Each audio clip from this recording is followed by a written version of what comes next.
This week on the agenda, bridging the gender gap. Why do opportunities for women and men seem as far apart as ever?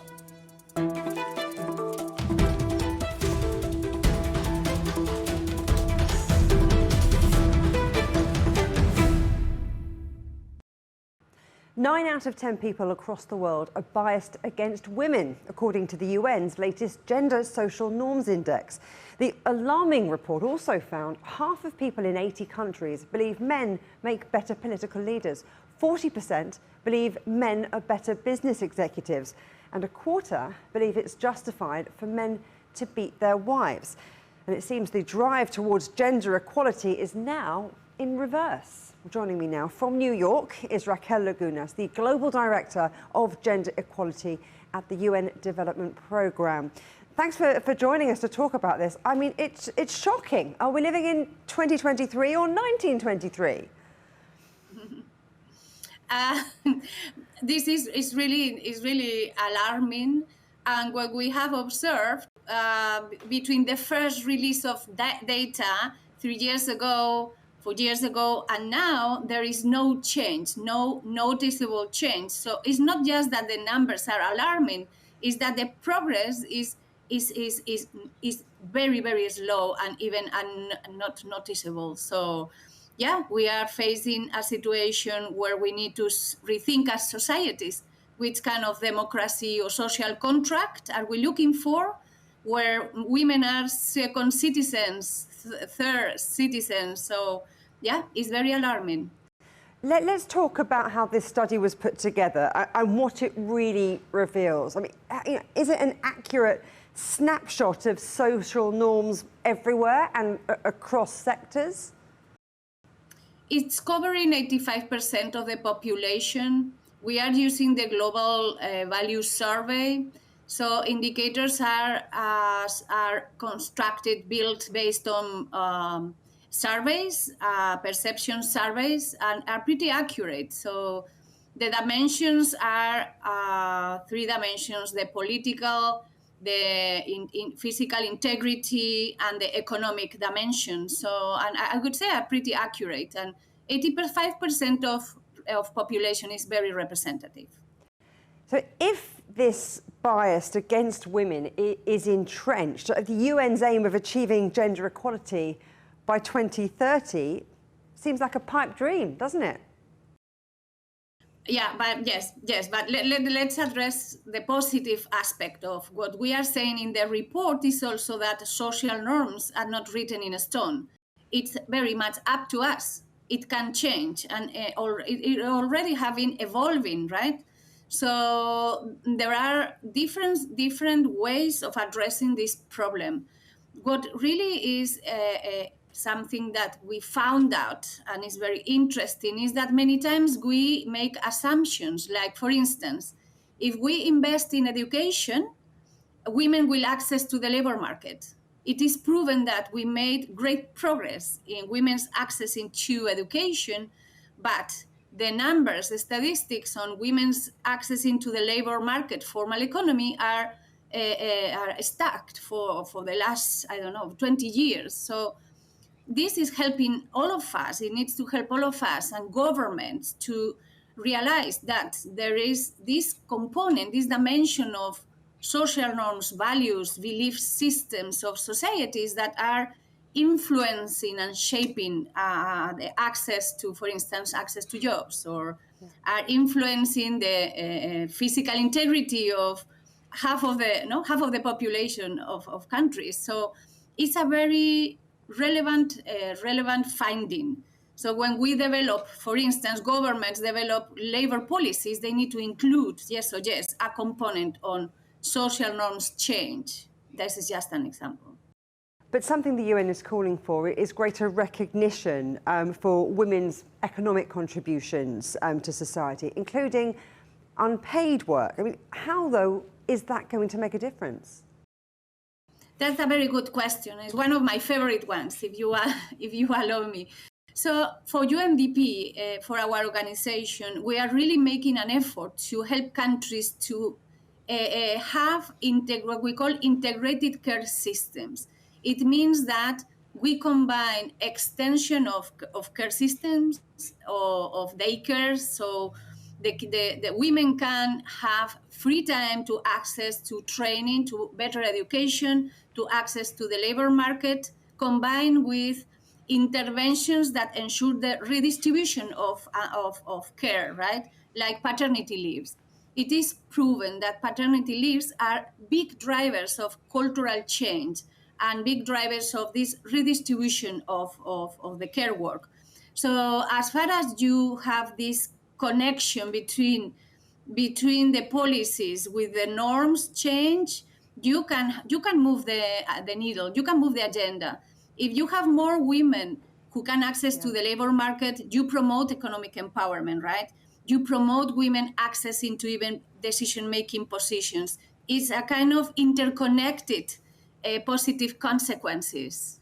Something else that stood out that I found quite jaw-dropping in this report is that it revealed a quarter of people surveyed think a man beating his wife is okay. I mean, we're talking about, you know, direct threats here to women's safety. Big concerns, right? Well, it's really, it's concerning, it's alarming, but it's at the same time responding to the very alarming reality that we see every day in every single country, responding to the reality of femicides, responding to the reality that 1 out of 3 women have experienced across their lives physical and or sexual violence against them. The numbers are, and the number of women dying, killed every day is what is really alarming. This is the social norm, the statistic that you are mentioning, 25% of population justifies that, is what is sustaining this practice, this reality.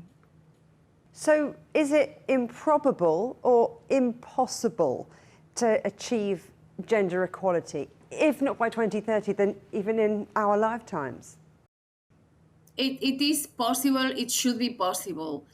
And this report that it has been, first of all, shocking for us, is just giving the clues on the way forward, on what do we need to do to make progress and to accelerate. And traditionally, these kind of values or perceptions or belief systems were pretty intangible and invisible. So the fact that now we know how this is working in the context of the gender inequality is just giving us the hopes that if we address and we target through policies and other entry points, that social norms change, it can happen, it should happen, because gender social norms and values are not written in stone. So at the same time, it gives us more information and clues on the solutions that we are looking for. Raquel Lagunas, thank you very much. Thank you to you. The World Economic Forum has also recently released its own Global Gender Gap Index, which suggests the gender gap is still closing, even if at an extremely slow rate. With me now is WEF Managing Director Saadia Zahidi. Great to see you again, Saadia. I want to talk about your gender equality report, because digging in, it does seem to show some small shoots of recovery, if you like, but only very, very small. I mean, how disappointed are you by this report? I think it's very clear looking at this report that at best, we can only say that we've started to reach again the levels that were being achieved in terms of gender parity pre-pandemic. But if we look at the overall rate of change over the last 17 years that we've been measuring this gender gap, it's still going to take us 131 years to get to parity. So progress has essentially nearly stalled. I mean, COVID, as you say, had a severe impact on the gender gap, with many women in particular taking on those carer roles. Is that still being felt then, or have we recovered? I think there's various elements. During the sort of immediate emergency of the pandemic and work from home mandates and schools either shutting down or sending children back in the home, that care responsibility definitely fell more disproportionately on women. I think now we're seeing a different set of trends together. One is that care infrastructure never really got built, and it wasn't there pre-pandemic. And very few countries or communities have taken that forward now today. And so that overall burden is still disproportionately on women. But there's more things happening. There's also, of course, how much digitization and how much more integration of technology took place during the pandemic and now continues to take place even more rapidly. That continues to disrupt sectors and roles where women have tended to have high levels of employment, and therefore adding another structural factor into the mix. You talk about things that have disrupted the state of play. So what do you see the biggest obstacles to achieving gender parity? And what is it that's really keeping that gender gap still so wide? You know, one element, if we don't even look at the last few years of major disruption, what was happening before was also highly problematic, and that is essentially either the explicit or the implicit biases in organizations when it comes to hiring women, retaining women, and promoting women. A second element that is a sort of a perennial issue is the rise of women into political leadership. This still remains very low across the world. But then there's additional disruptions that have taken place in the last few years. One, of course, slower economic growth, high levels of inflation. That has a disproportionate impact on women. And then the second element is this technological change and what that is doing to both the roles that women are largely present in, but also the lack of women into the high-growing roles of the future that do require a lot of technology skills. That's where there's a new gap emerging. So let's talk about those roles of the future, STEM in particular, so science, technology, engineering and mathematics, where women are significantly underrepresented, with less than 30% of jobs in that field filled by women. So there are some initiatives around. Some governments are pushing initiatives, but perhaps not with a big enough impact, or at least not yet. What's it going to take to change that? So two things there. The differences there are really stark. So when we look at the drop from entry-level roles to CXO roles overall, that goes from about 46% to about 25%. When we look at just those STEM roles, that CXO level presence is just about 12%.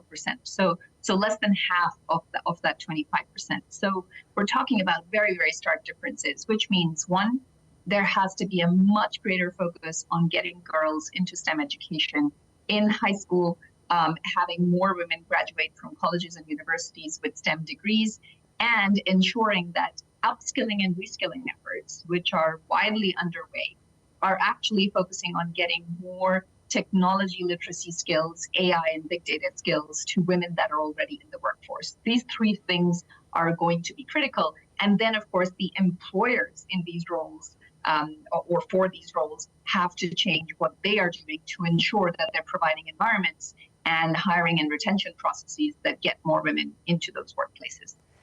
And can you give me some examples of places that are putting those plans into place and making changes happen? What's interesting is STEM education does not appear to be a luxury good that's only being taken forward in advanced economies or is only being taken forward in those countries that already have very high levels of university enrollment. Interestingly, STEM education is actually quite prevalent for women when it comes to emerging markets.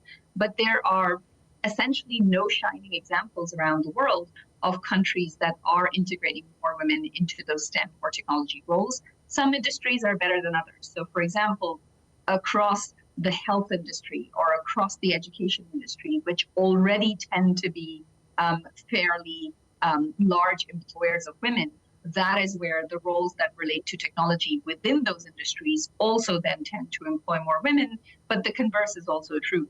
Industries that do not employ a lot of women to begin with in leadership roles, like IT, like engineering, like energy, those also tend to be the ones that have very few women in STEM-related leadership. You've been looking at political leadership as well as corporate leadership. I mean, what strategies or policies do you think are needed to really generate and mobilise change there? Yeah, when it comes to corporate leadership, this is really going to have to come in part from targets that are set by companies about their leadership roles. When we looked at this data, we're sort of describing it almost as a drop to the top. So you have most countries, in fact, around the world, having more women than men graduate from university. You then get to about 46% at the entry level. And then as you look across the hierarchy of organizations, you get to about 25% by the time you get to the C-suite. Now, that can only change if organizations put a conscious effort on ensuring that at every step along the way, there is gender equality when it comes to hiring panels, when it comes to the pools of candidates, when it comes to considerations for who's going to be considered for the very top. And then, of course, the ecosystem around this has to be supportive. For some large companies, they can afford to provide that ecosystem. They can look at providing parental leave. They can look at providing additional support for care responsibilities. They can look at providing reskilling and upskilling. But for most small and medium-sized businesses, that's going to have to come from governments. They need to be providing the care infrastructure that allows for this talent to be unleashed into the workforce. I know some corporates are doing it voluntarily, but do you think that it should be part of the reporting season, where they're at in terms of gender parity?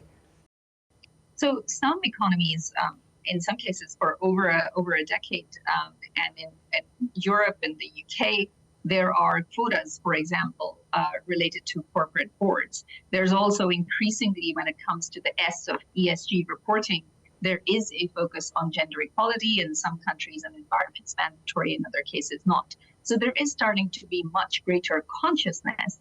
But I think beyond the statistics and the reporting, there have to be some bolder experiments, some bolder policies put in place where organizations put down some big bets and actually try to get more changes made when it comes to senior leadership.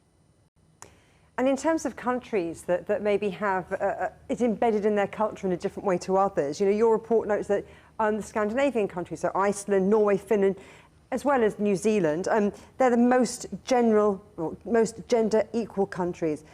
But if you think about it, that's pretty small compared to the global picture. So can the world's larger countries ever catch up?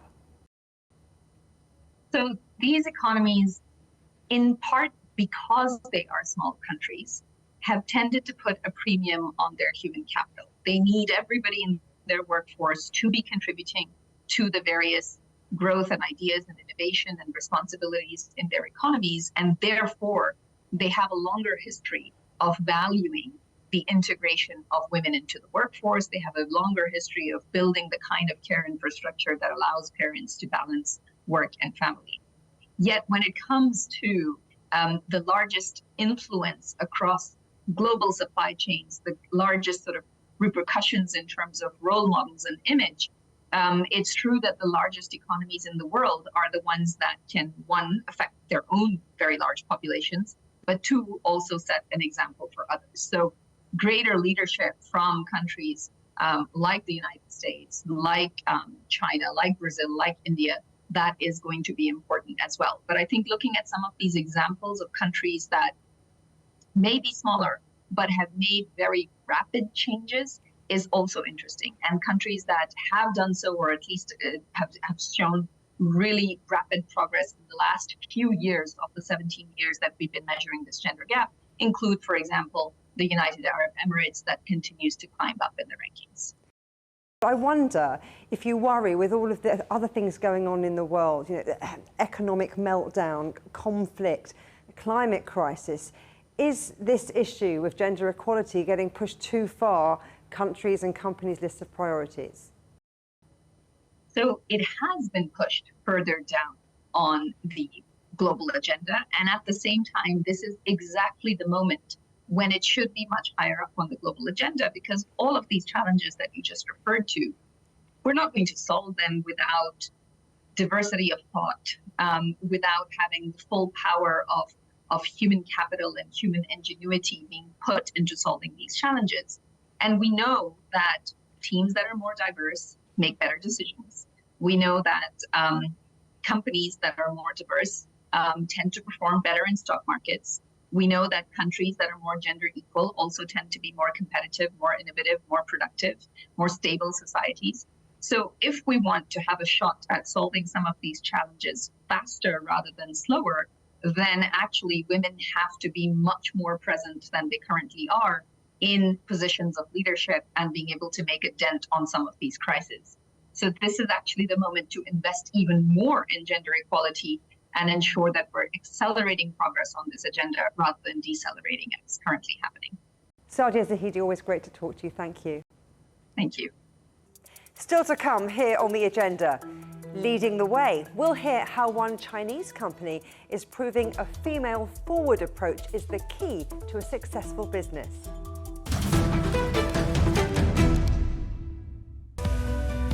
We are all connected. Across borders, across continents, connected by ideas, a shared humanity. Stay connected.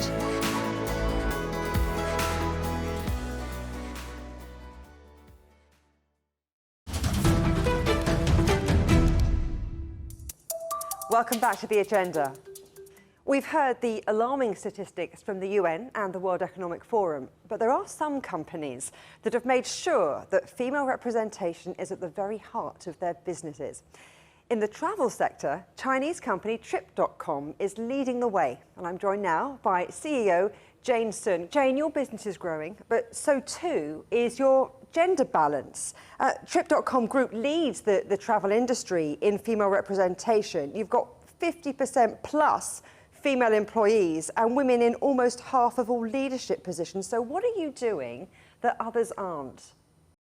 Trip.com is one of the major internet company in China and in Asia because I'm the only very few female CEOs in the major internet companies. Our chairman and myself always feel a lot of responsibility to pave the way to support our female leaders. So we do quite a lot for our policy to be able to empower our female leaders.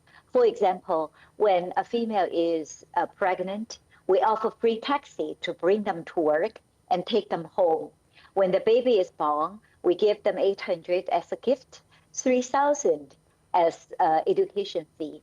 When they come to work, we offer very nice nursing rooms and flexible working hours. And we still don't think that's enough. So for a lot of high talented women employees, after they get their PhDs, they're already at the age of 28. And the doctors normally will classify any pregnancies after 35 as high risk of pregnancy. So we're only giving them 7 years to build a career, build a family, and have children. And that is very demanding. So now we have a policy. If our women employees would like to use high technology to have their eggs frozen, we will pay for it. And it is very well welcomed by our women employees in the company. And recently, we just have another policy which received very good welcome by female workers. For the employees who gave birth after July 1st of this year, on their children's birthday, we will give 10,000 per year from age 1 to age 5. By doing that, we commit 1 billion RMB for this endeavor to support our employees to achieve the empowerment of gender equality as well as women's leadership. So those are some alluring incentives you're offering there. You're saying it's not just about hiring women, it's about finding reasons to keep them. But you're a big, fast-growing company with a contingency Correct. fund. Trickier, perhaps, for a startup, for someone smaller. Yes. So for us, actually, it's a bigger commitment. But right now, because the population birth rate is decreasing, so we discussed internally, and we believe this is the right the right thing to do, not only for our company, it's good for the community, for the nation as well.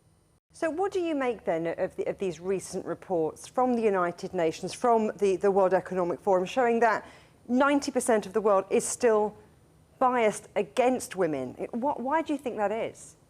Because women, as my grandmother's generation, my grandmothers are very smart, but they were taught they're supposed to stay home to take care of their children. So they never had a college education. And in my mother's generation, they were taught women can hold half of the sky. So my mother became an engineer, chemistry engineer, and my mother-in-law became a physics professor. So they were able to work, but most of them become individual contributors rather than a leader, which can lead a big team.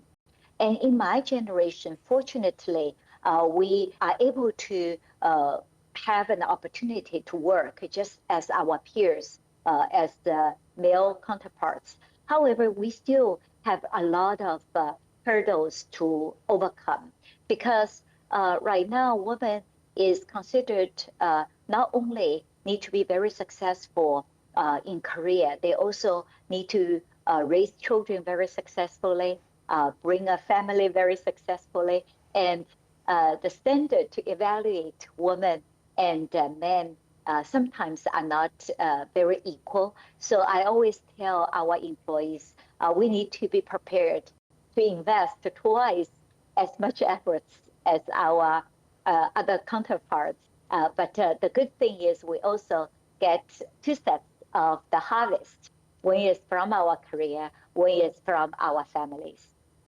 Now, you believe that every organisation must have women at the executive and board levels and be mindful of benefits for female employees.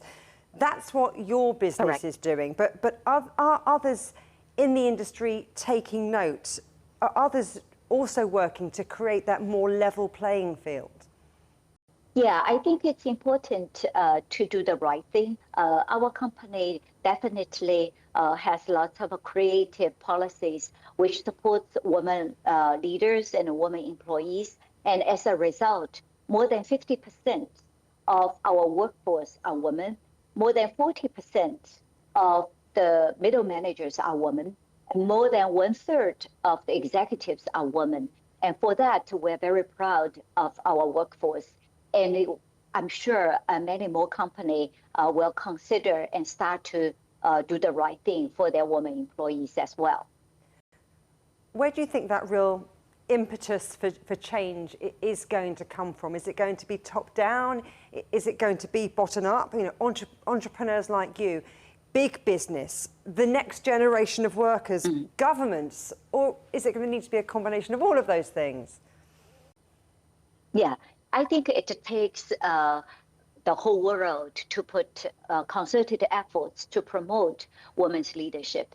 It needs to come from individual. We also need to be more assertive when we build our career.